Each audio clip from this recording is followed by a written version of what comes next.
नमस्कार दोस्तों, हमारी आज की कहानी है बहू को मेरी बेटी का मायका आना बाहर लगता है। बहू बहू, आज जूस मिलेगी भी या नहीं? सासू माँ की आवाज़ सुनते ही रिधिमा हड़बड़ाकर उठी। देखा तो जतिन भी सोए हुए हैं। ओह, रविवार यानी छुट्टी का दिन। मगर रिधिमा की जिंदगी में शायद ही कोई छुट्टी होती होगी। रोज सुबह जल्दी उठना और सबके मन की करना, अपना मन तो वो भूल ही चुकी थी। घड़ी की सुइयां 7 बजा रही थी। किसी तरह मन को मार कर वो उठी। सास ससुर को सुबह चाय नहीं जूस की आदत है और पति देव को चाय की। और आज तो सबकी फरमाइशें भी पूरी करनी पड़ेगी। रविवार जो है, उठते साथ ही दैनिक कार्य से निवृत्त होकर सास ससुर के लिए जूस निकाला, फिर चाय चढ़ाई, फिर झट से गुसल खाने में जाकर कपड़े लगा दिए, फिर जल्दी से रसोई में आकर इडली सांभर की तैयारियां करने लगी। जल्दी जल्दी आलू भी गैस पर चढ़ा दिए। बेटे को आलू पराठा और बेटी को ब्रेड पकोड़ा खाना था। एक तरह से भागम भाग वाली जिंदगी जी रही थी रिधिमा, पर किसी को भी उस पर तरस नहीं आता था। जतिन तो वैसे भी अपनी माँ के दुलारे हैं। अगर घर के काम में रिधिमा की मदद करने का सोच भी ले तो उनकी शान घट। और रिधिमा का बेटा वो मदद करने आता भी था तो रिधिमा की सास, हे भगवान, देखो कैसा जमाना आ गया है, मेरे पोते से काम करा रही है। रिधिमा चाहते हुए कुछ बोल न पाती थी। बेटी तो फिर भी बहुत छोटी थी। अरे बहू, लगता है इडली सांभर कल मिलेगी। खाने को 9 बज गया, अभी तक नाश्ता नहीं मिला। इसी को कहते हैं बहू होने का सुख। ये देखो, मशीन के कपड़े लगाकर भूल गई और सिर्फ देखो बहू, कितना बर्बाद करती हो। एक हमारा जमाना था, बाल्टी में कपड़े भिगोकर थोड़ी देर रख दो, फिर चकाचक साफ हो जाते थे। आजकल देखो, मशीन में लगाकर फोन देखने में बिजी। मम्मी जी, पाकी का फोन आया था, शाम को घर आ रही है। रिधिमा जो काम कर रही होती भी तो सास के टोका टोकी से वो भी बिगड़ जाता। क्या पाकी घर आ रही है? आज तो बहुत शुभ दिन है। आज ही अपनी बेटी को याद रही थी, तब तो जल्दी जल्दी हाथ चला बहू, उसके लिए ऐसा कर, गाजर का हलवा बना ले और मटर की कचौड़ी, और हाँ, मलाई पनीर तो जरूर बनाना, उसे बहुत पसंद है। और 2-4 चीजें बनाकर रख दे। और दिन के खाने में दाल चावल और 1-2 सब्जी बस बना लेना। मुझे तो दही चावल दे देना बस। जी मम्मी जी, अगर हलवा की जगह आज कुछ मीठा, कुछ बाहर से। तुम कहना क्या चाहती हो? मेरी बेटी आए तो मैं उसको बाहर से मंगवा कर खिलाऊं? एक तो वैसे भी उसको वहाँ आराम नहीं मिलता। बेचारी दिन भर काम में लगी रहती है। यहाँ वो कुछ देर आराम से बैठकर अपनी पसंद का खाए भी ना। नहीं मम्मी जी, वो बात नहीं है। अब रिधिमा कैसे कहे, उसकी बात मुंह में ही रह जाती है।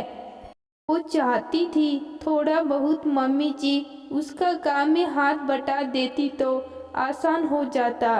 बैठे बैठे मटर छील देती, गाजर ही घिस देती, या आटा ही गूंथ देती, या सुबह उठती हैं तो फल ही छील देती। मगर उनको सिर्फ हुक्म चलाने की आदत है। ये क्या? दीदी माँ, तुमने सांभर में कितना नमक डाल दिया है। उफ, खाया भी नहीं जाता। अच्छा, मैं अभी ठीक कर देती हूँ। वो फोन आ गया था पाखी का, कितना डाला था याद ही नहीं आया, इसलिए फिर से।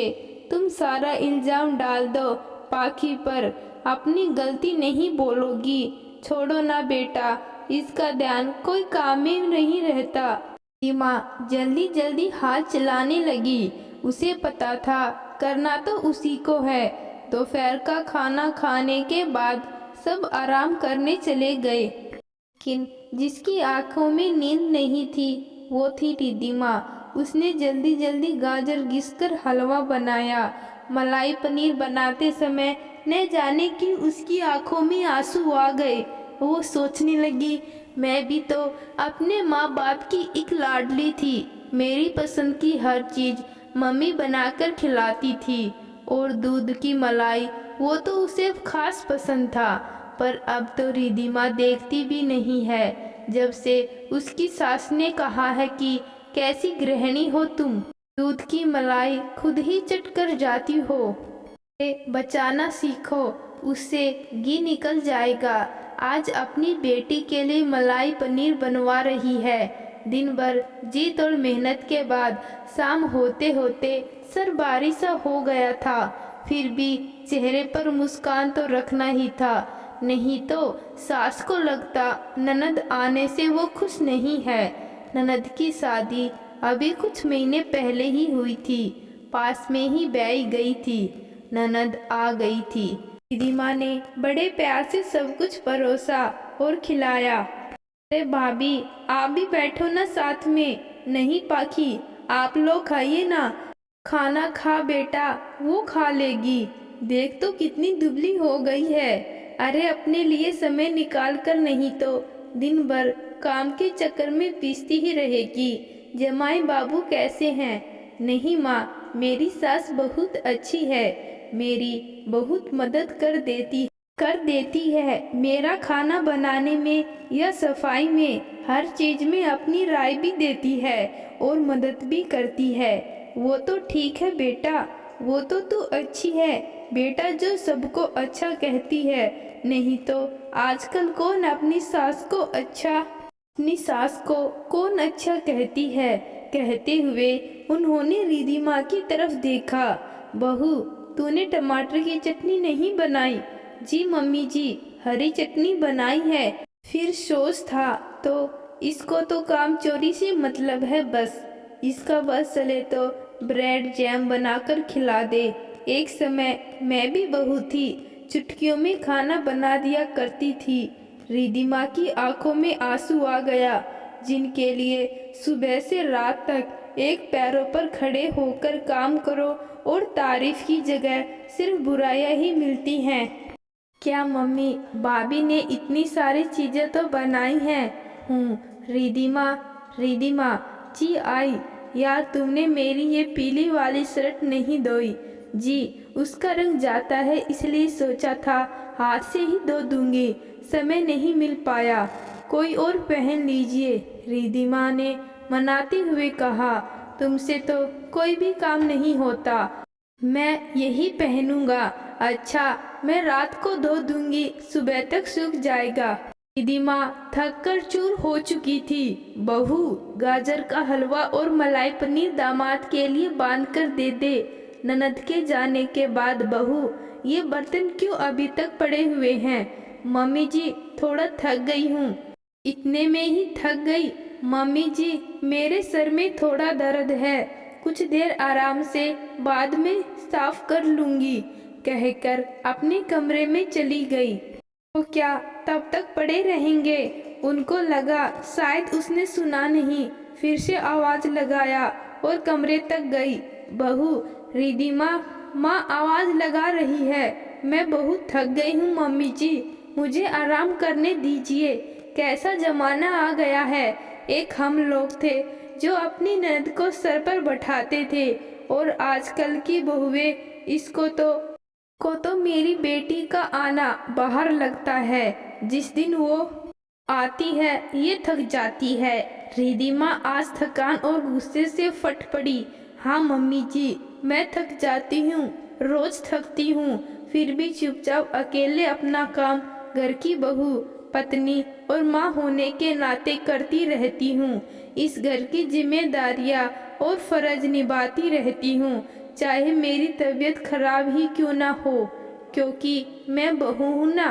पर एक बात बता दूँ आपको, मैं कोई चिराग से निकली हुई जिन नहीं हूँ जिसे जो बोलो, जो हुक्म मेरे आका बोलकर पूरा कर दे। मैं जीती जागती इंसान हूँ, मैं भी थकती हूँ, मुझे भी दर्द होता है, शरीर में भी और मन में भी। पर यहाँ कोई आराम करते करते थकता है और कोई काम करते करते। रिधिमा, कैसी बातें कर रही हो तुम मेरी माँ से? क्यों? आपका एक शर्ट मैं आज व्यवस्था के कारण नहीं धो पाई तो आपने मुझे सुना दिया। तुमसे कुछ नहीं होता है। ठीक है, मुझसे कुछ नहीं होता, आप ही कर लीजिए। वहाँ आपकी शर्ट रखी है। और मम्मी जी, मैं भी अच्छी बनना चाहती हूँ आपकी बेटी की तरह, लेकिन इसके लिए आपको मेरे कामों में मदद करनी होगी, ताकि मैं जब अपने मायके जाऊं तो मैं भी शान से अपनी माँ से के जाके कह सकूं मेरी सास भी बहुत अच्छी है। अब आप तय कर लीजिए आपको कैसी सास बनना है। रिधिमा की सास चुपचाप रसोई की तरफ चली गई और जतीन बाथरूम की तरफ। रिधिमा आज खुद को बहुत हल्का महसूस कर रही थी। आज उसे एहसास हो गया था, देर से ही सही पर अपने लिए आवाज़ उठाना जरूरी होता है, नहीं तो एक बहू की सारी ख्वाहिशें गीले कपड़ों की तरह फर्ज और जिम्मेदारियों के नाम पर निचोड़ लिए जाते हैं, फिर उम्र की धूप के साथ सुखा दिए जाते हैं। तो दोस्तों, आज की कहानी आपको कैसी लगी कमेंट बॉक्स में ज़रूर बताना। कहानी अच्छी लगी कहानी को लाइक शेयर और चैनल को सब्सक्राइब जरूर करें। धन्यवाद।